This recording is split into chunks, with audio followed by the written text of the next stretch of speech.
Senhor presidente, deputado Maxi Lemos, senhoras e senhores ainda presentes nas galerias, que nos assistem pela TV Alerj, nos seguem pelas redes sociais, imprensa e colegas de trabalho aqui da Assembleia Legislativa do Estado do Rio de Janeiro.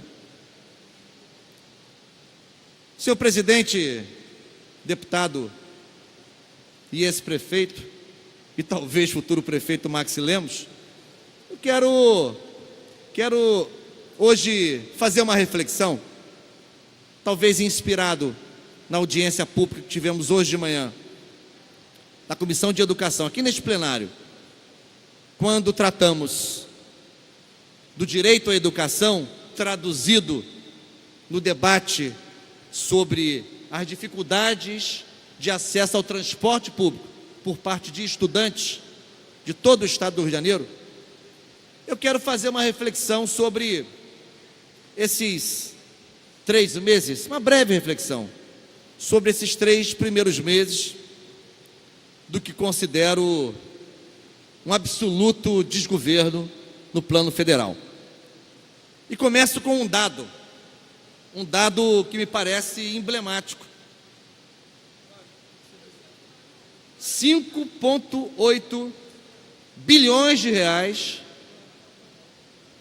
foi o corte anunciado no orçamento da educação, no orçamento do Ministério da Educação, pelo presidente Bolsonaro.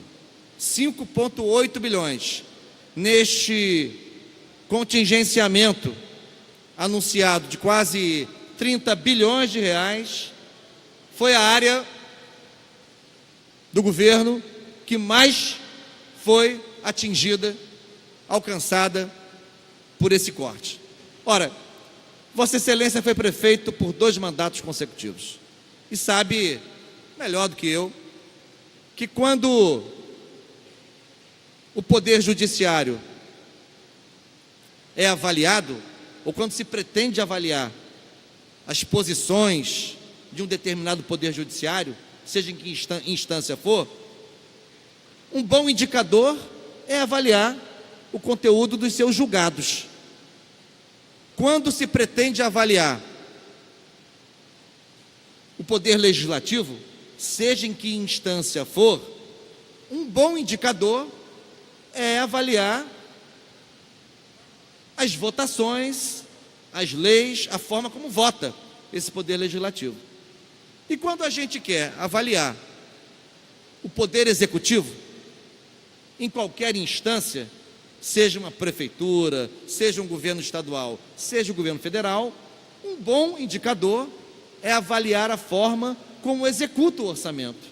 Porque a forma pela qual se executa o orçamento é ela mesma reveladora do grau de prioridade, de atenção, de cuidado, de zelo que se tem com esta ou com aquela área, ou da falta deles. Então, 5,8 bilhões de reais é o corte anunciado no orçamento do MEC, o que, a meu ver, também pode ter alguma relação com esta a mais absoluta confusão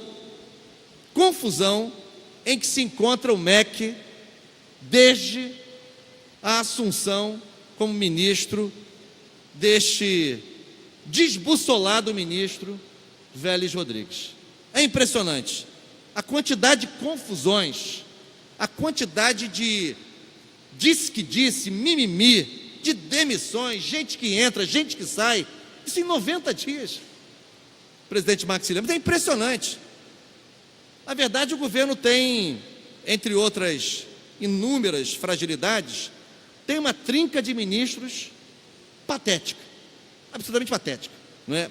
Parece até, e olha que coisa grave, parece até que estão ali para fazer graça, para fazer o povo rir, mas são ministros de Estado.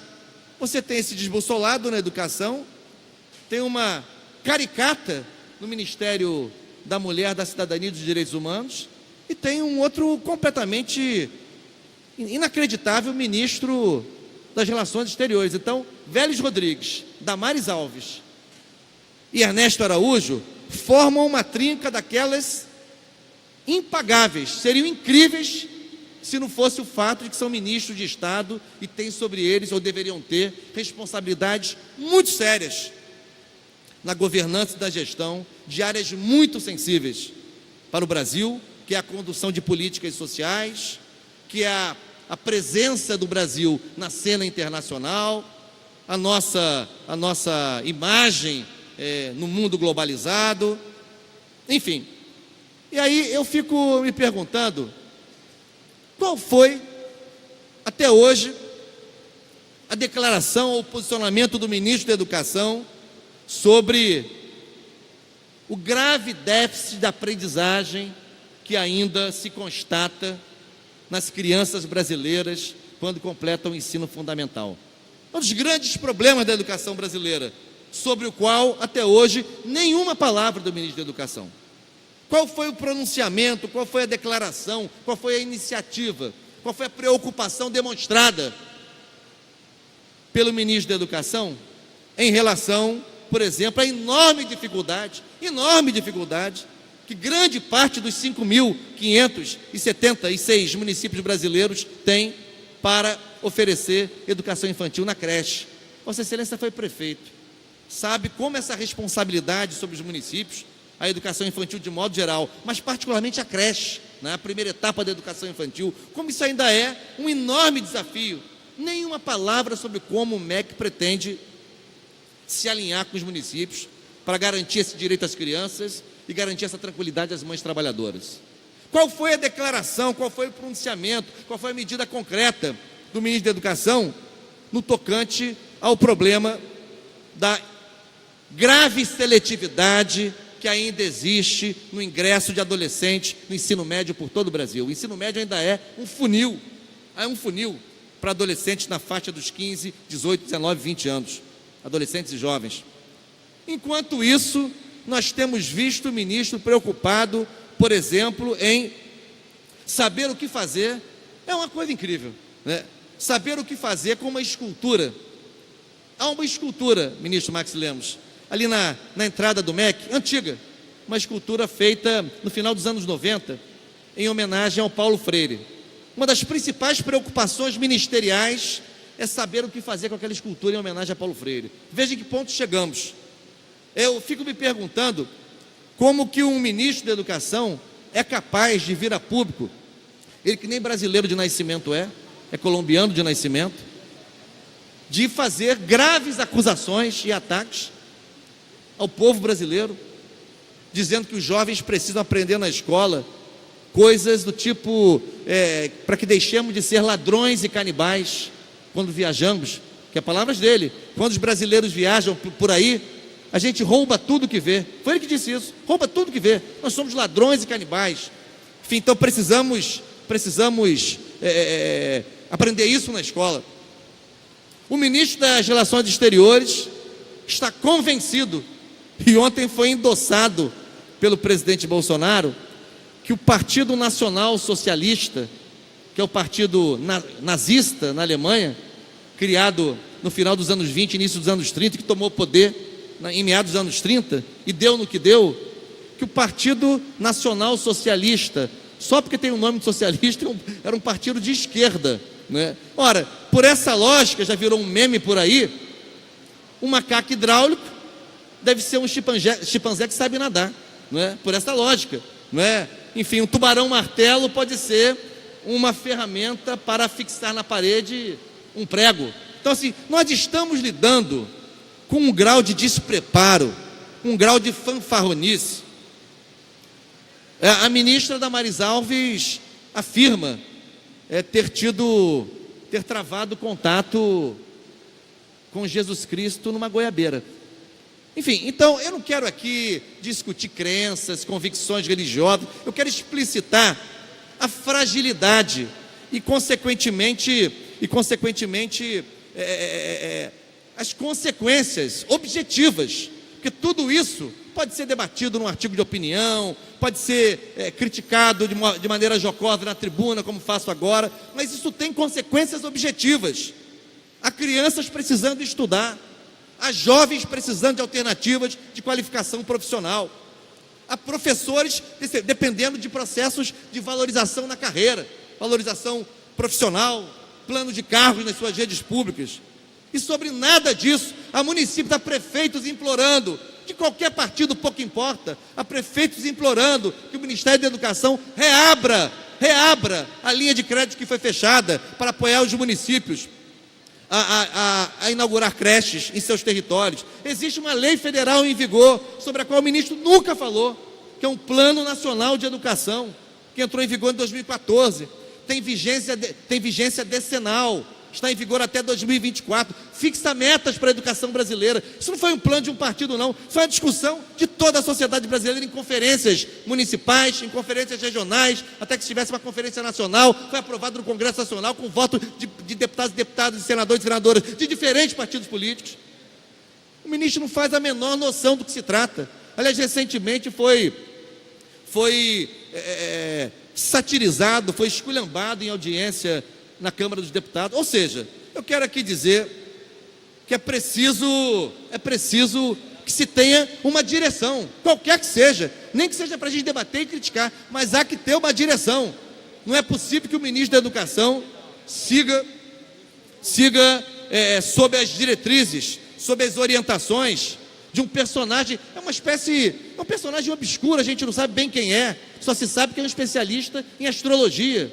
É um cara que lê horóscopo, nada contra quem sabe astrologia, quem lê horóscopo, enfim, mas não é possível que isso seja referência da Política Nacional de Educação, presidente Maxi Lemos. Isso não é possível, isso é absolutamente inaceitável, é incompreensível, Então nós estamos aqui para fazer um resumo, né, um apontamento resumido do que tem sido esses 90 dias, né, de absoluto desgoverno, de fanfarronice.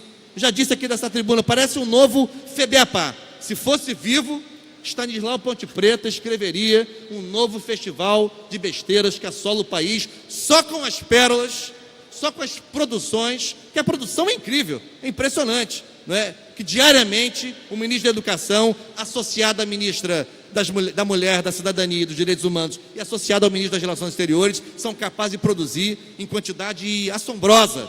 O ministro das Relações Exteriores recentemente disse que as mudanças climáticas, que é um problema que afetam o globo, afetam o planeta. Você tem governos de diferentes orientações ideológicas há décadas no mundo preocupados com o aquecimento global, preocupados em reduzir a emissão de carbono, preocupados em modificar, em alterar as matrizes energéticas para evitar esse fenômeno global, que é de consequência, que já tem produzido consequências gravíssimas. Aliás, as intempéries de grandes proporções se sucedem no mundo. E o ministro das Relações Exteriores afirmou que as mudanças climáticas não passam de uma conspiração marxista para favorecer a China. Olha, é apavorante. Então eu queria aqui fazer esse registro de como que os novos... E aí a consequência é essa. Enquanto o ministro não sabe o que fazer para tirar a escultura do Paulo Freire do Ministério da Educação, enquanto o ministro insiste em confundir educação com astrologia, em vez de ler a LDB, em vez de ler o Plano Nacional de Educação, decide ler o horóscopo, enquanto isso, ele toma um corte, né, de 6 bilhões de reais no seu ministério, que afinal de contas, como disse o próprio presidente, o presidente revelou que há uma hierarquia entre os ministros. Ele se referiu à ministra Damaris Souza, uma ministra que não tem muita importância. Tem lá a sua importância, Vossa Excelência deve se lembrar da declaração. Não, a ministra Damares tem lá, não tem tanta importância assim. Ou seja, isso é até bastante revelador de como o presidente olha para o campo das políticas sociais, para o campo dos direitos, enfim. Mas eu quero, hoje, circunstancialmente como deputado, mas permanentemente como professor, como educador, quero manifestar a minha indignação, o meu constrangimento, porque eleição se ganha e se perde. Eleição se ganha e se perde.